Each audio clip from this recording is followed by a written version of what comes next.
Praise God. Hindi makakagawa sa Brother Ellis. Tapos doon sa mga inawin natin na yung paborito. Pure my heart, my God and I, the last song that we have sung.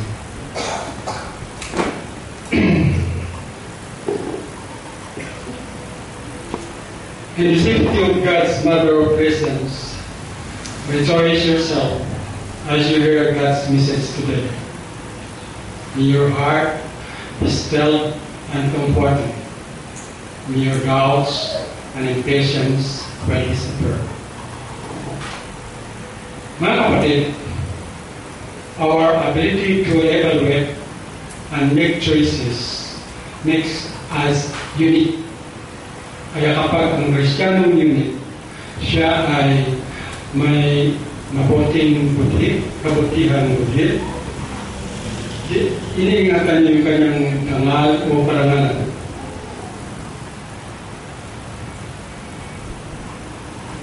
So, I always ask God in prayer to help me in the climax of moments to be absolutely honest.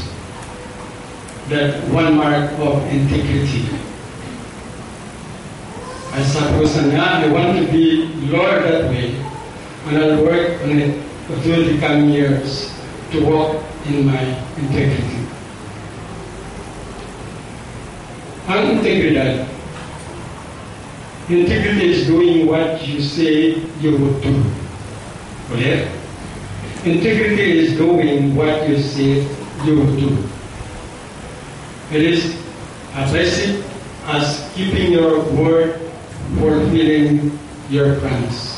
Or, simply put, integrity is not only the way one thinks, but even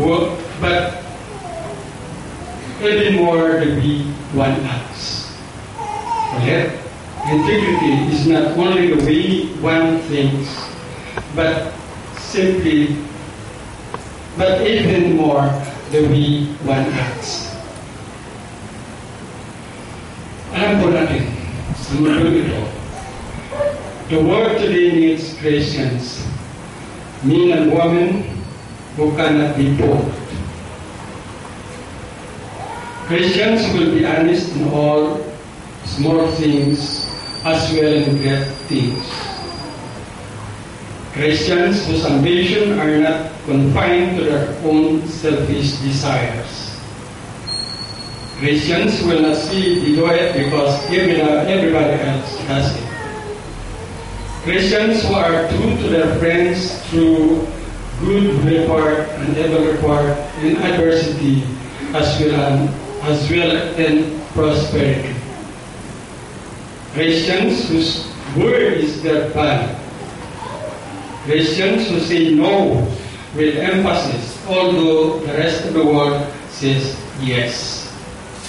Christians who have the ability to be open, honest, and a vulnerable way, whose pride reached out in total honesty, that it was safe for them to start becoming one in Jesus Christ. However, sa hirap ng buhay, siguro. However, faced with great inconvenience, we often are tempted to compromise our integrity. No doubt, we are still in the process of learning right and wrong. To be honest or dishonest. But we haven't mastered it yet. It has become a part of it. But as we grow older, however God expects us to be honest, to tell the truth. But sometimes, people never learn to be honest.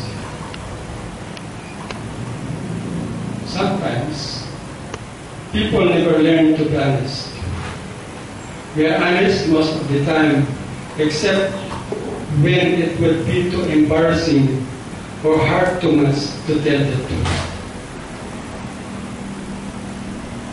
Naalala niyo ba yung story ni Aaron? There is a story in the Bible about a grown man who doesn't tell the truth, who has less than honest. Wala niyo kung sino. Siya ay si Aaron. The man is Aaron.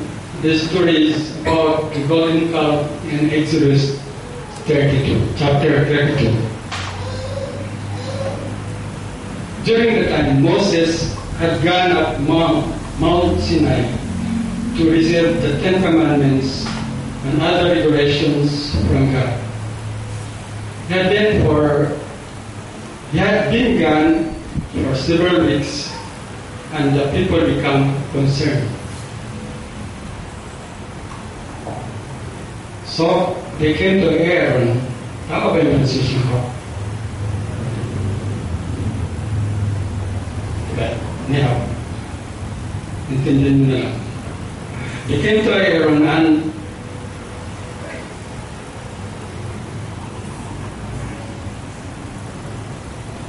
said Moses had been gone a long time, and we don't know what had happened to him. Yun ang mga sinasabi ng mga Israelitas. Sabi niya, a request ng mga Israelitas, can you make us the God small g, who will be with us? Itong tao naman, si Aaron, told the people to gather the gold together, and he made a golden calf para dun sila manambahan. But as Moses came down from the mountain at malapit na sa kampo, and came near the camp, he heard music. He saw the people dancing and saw the golden calf. In anger, he threw down the tablets of stone on which the Ten Commandments were written and broke them.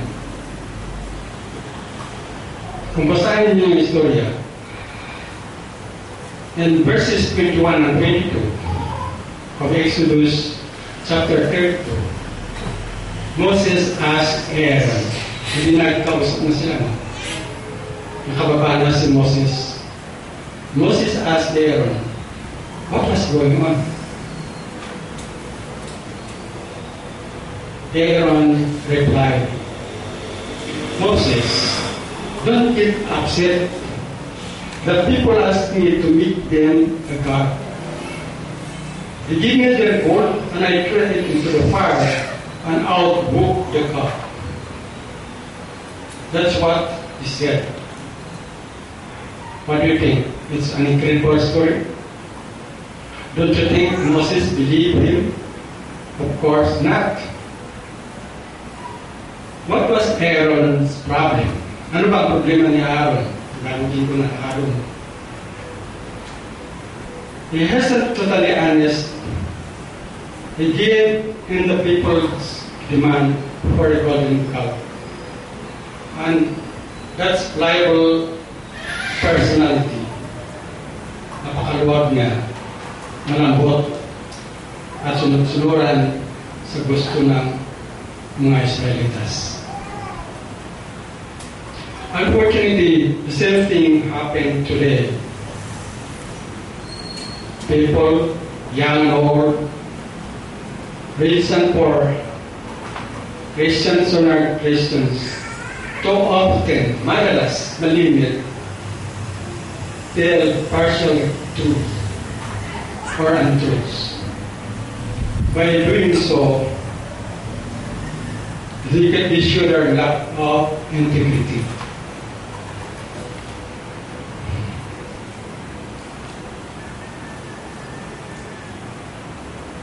Basically, the word integrity means pagkabuo. Apelido ko yun, ha? Wholeness. Completeness. In mathematics, meron akong ibigay sa na word na hindi pa na-encounter. In mathematics, a number that isn't divided into fractions is called integer. I-N-T-E-G-E-R.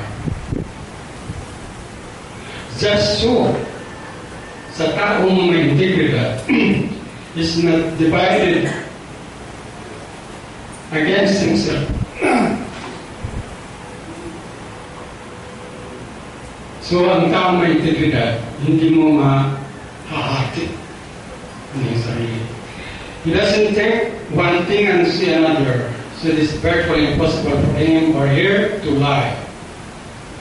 He doesn't believe in one thing and do another. So she or he not in conflict with his or her first principles.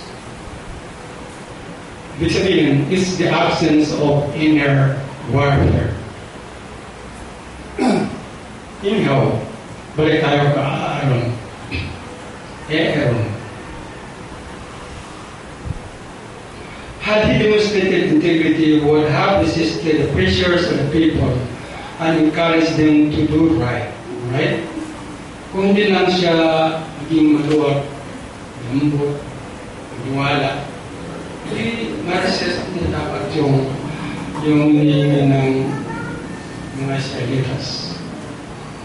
If he had done that, he wouldn't have had to tell Moses that ridiculous story. Today, we may discover the meaning of integrity. We need integrity in our speech, in our conduct, and every area of life. Ang tanong, will you seek to be absolutely honest in this area of your life today? As someone said, if you tell the truth, you don't have to remember what you said. To put it other way, he who walks in integrity walks securely. Saan ko makikita? Proverbs 10, verse 9.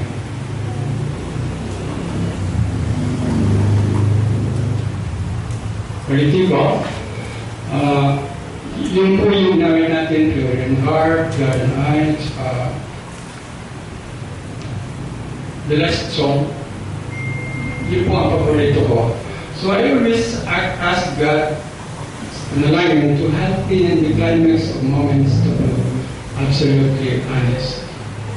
At pinapromise ko na sana hanggang sa ako'y alam natin yung integridad na gagaling ko sa kabilang buhay.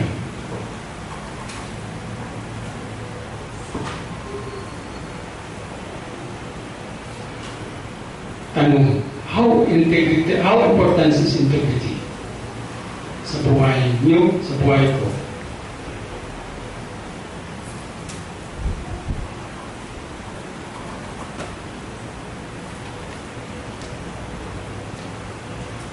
If only I have an opportunity, I want to place people's needs ahead of profit sa akin lang. Dahil sometimes our integrity often meets as much than money matters.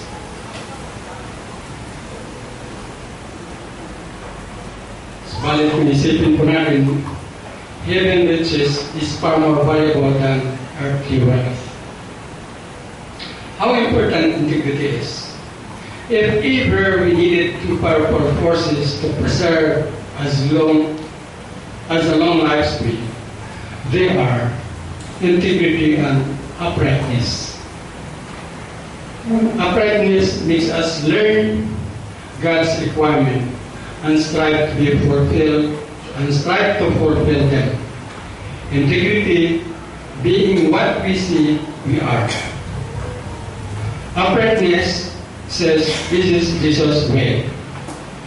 And integrity says, I will walk consistently in it. I will walk consistently in it.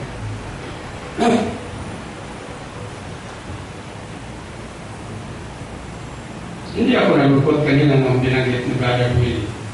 Yung isang kapatid namin na may karamdaman. Well, bawat isa naman po sa atin ay dadating yung ganong panahon. We need to pray for him.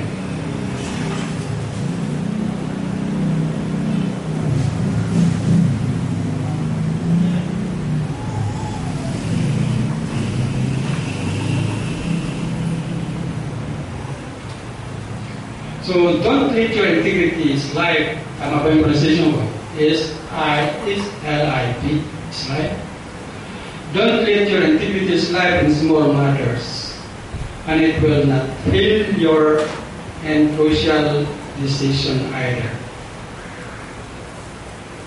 Subalit, mga kapatid, si God, our mighty God, nanawagan, God calls us to be honest in small details we could easily rationalize away. And we can be honest with God even when you are filled with despair, because God knows us thoroughly and wants the very best for us. Isa pa, God welcomes our honest prayers and wants us to express our true feelings to Him. Any believer can become more honest in prayer by remembering that God is all-knowing and all-powerful, and that His love is everlasting. Ayaw ko. The next time strong emotions threaten to overwhelm you, please express them openly to God in prayer. Speak honestly to God about your feelings. Dahil this will help you gain an eternal perspective on the situation and give you greater ability to deal with it constructively.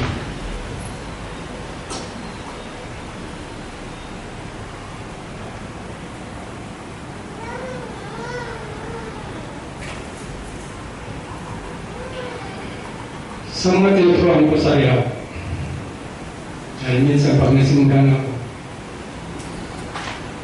simula na rin, inugulat ko sila. If you want to be taught, there is no end to what you can learn. And this includes being willing to accept correction, discipline, and to learn from the wisdom of others. Minsan na natamaan. Sabi kasi, a person who refuses constructive criticism has a problem with pride. Good job. Such a person is unlikely to learn very much.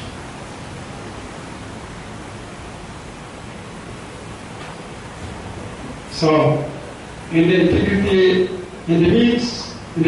of my heart, I pray to God, pagsama ko sa Panginoon, that He will always give me extra energy and clarity of thought that makes my study inevitable.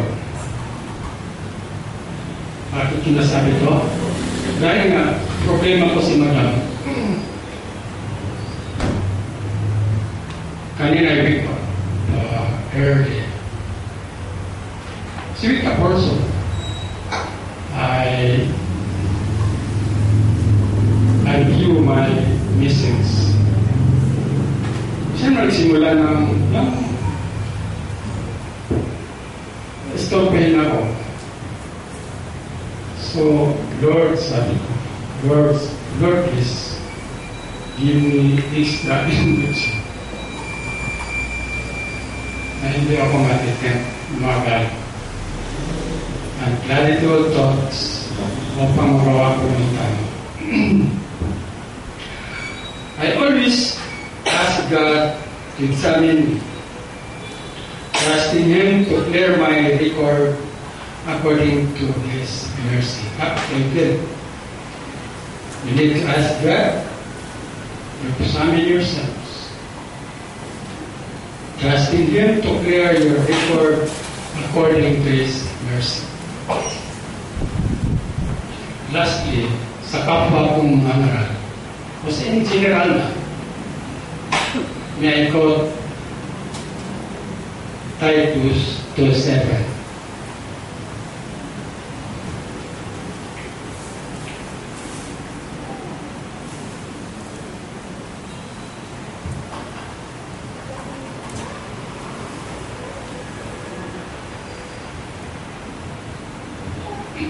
Yes, ready. In all things, showing yourself to be a pattern of good works and doctrine, showing integrity,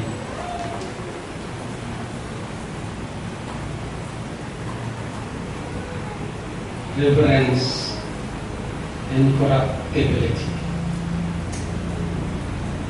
Again, sa kapwa kong mangaral, o sa lahat na, ito ang iwan ko sa inyo. In your teachings, your integrity, seriousness, and soundness of speech, so that those who dislike you may be ashamed because they have nothing bad to say about you. Thank you sa pakikinig. Salamat.